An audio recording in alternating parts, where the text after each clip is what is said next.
کیا لوگ یہ خیال کیے ہوئے ہیں کہ صرف یہ کہنے سے کہ ہم ایمان لے آئے چھوڑ دیے جائیں گے اور ان کی آزمائش نہیں کی جائے گی؟ اور جو لوگ ان سے پہلے ہو چکے ہیں ہم نے ان کو بھی آزمایا تھا اور ان کو بھی آزمائیں گے، سو اللہ ان کو ضرور معلوم کرے گا جو اپنے ایمان میں سچے ہیں اور ان کو بھی جو جھوٹے ہیں۔ کیا وہ لوگ جو برے کام کرتے ہیں یہ سمجھے ہوئے ہیں کہ یہ ہمارے قابو سے نکل جائیں گے؟ جو فیصلہ یہ کرتے ہیں برا ہے۔ جو شخص اللہ کی ملاقات کی امید رکھتا ہو تو اللہ کا مقرر کیا ہوا وقت ضرور آنے والا ہے، اور وہ سننے والا ہے، جاننے والا ہے۔ اور ہم کسی قدر خوف اور بھوک اور مال اور جانوں اور میووں کے نقصان سے تمہاری آزمائش کریں گے، اور صبر کرنے والوں کو بشارت سنا دو کہ ان لوگوں پر جب کوئی مصیبت واقع ہوتی ہے تو کہتے ہیں کہ ہم اللہ ہی کا مال ہیں اور اسی کی طرف لوٹ کر جانے والے ہیں۔ یہی لوگ ہیں جن پر ان کے پروردگار کی عنایتیں ہیں اور خصوصی رحمت بھی ہے، اور یہی سیدھے رستے پر ہیں۔ اور اے پیغمبر، ہم نے تم سے پہلے کسی آدمی کو بقائے دوام نہیں بخشا، بھلا اگر تم مر جاؤ تو کیا یہ لوگ ہمیشہ رہیں گے؟ ہر شخص کو موت کا مزہ چکھنا ہے، اور ہم تم لوگوں کو سختی اور آسودگی میں آزمائش کے طور پر مبتلا کرتے ہیں، اور تم ہماری طرف ہی لوٹ کر آؤ گے۔ کوئی مصیبت زمین میں اور خود تم پر نہیں پڑتی مگر بیشتر اس کے کہ ہم اس کو پیدا کریں ایک کتاب میں لکھی ہوئی ہوتی ہے، اور یہ کام اللہ کو آسان ہے، تاکہ جو فائدہ تمہیں حاصل نہ ہو سکا اس کا غم نہ کھایا کرو، اور جو تم کو اس نے دیا ہو اس پر اترایا نہ کرو۔ اور اللہ کسی اترانے اور شیخی بگارنے والے کو دوست نہیں رکھتا۔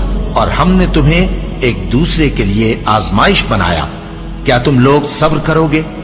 اور تمہارا پروردگار تو دیکھنے والا ہے۔ اے اہل ایمان، تمہارے مال و جان میں تمہاری آزمائش ضرور کی جائے گی، اور تم اہل کتاب سے اور ان لوگوں سے جو مشرک ہیں بہت سی ایذا کی باتیں سنو گے، تو اگر صبر اور پرہیزگاری کرتے رہو گے تو یہ بڑی ہمت کے کام ہے۔ کیا یہ دیکھتے نہیں کہ یہ ہر سال 1 یا 2 بار بلا میں پھنسا دیے جاتے ہیں، پھر بھی توبہ نہیں کرتے اور نہ نصیحت حاصل کرتے ہیں؟ اور جو مصیبت تم پر واقع ہوتی ہے سو تمہارے اپنے کرتوتوں سے، اور وہ بہت سے گناہ تو معاف کر دیتا ہے۔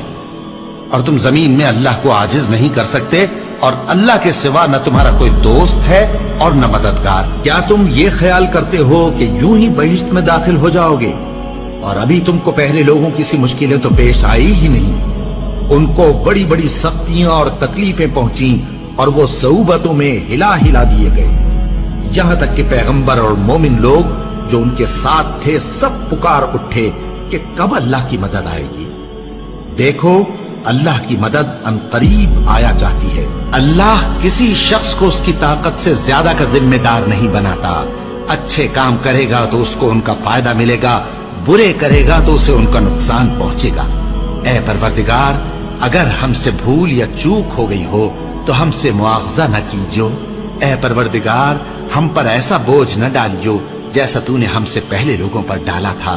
اے پروردگار، جتنا بوجھ اٹھانے کی ہم میں طاقت نہیں اتنا بوجھ ہم پر نہ رکھیو، اور اے پروردگار، ہمارے گناہوں سے درگزر کر اور ہمیں بخش دے اور ہم پر رحم فرما۔ تو ہی ہمارا مددگار ہے، سو ہم کو کافروں پر غالب کر۔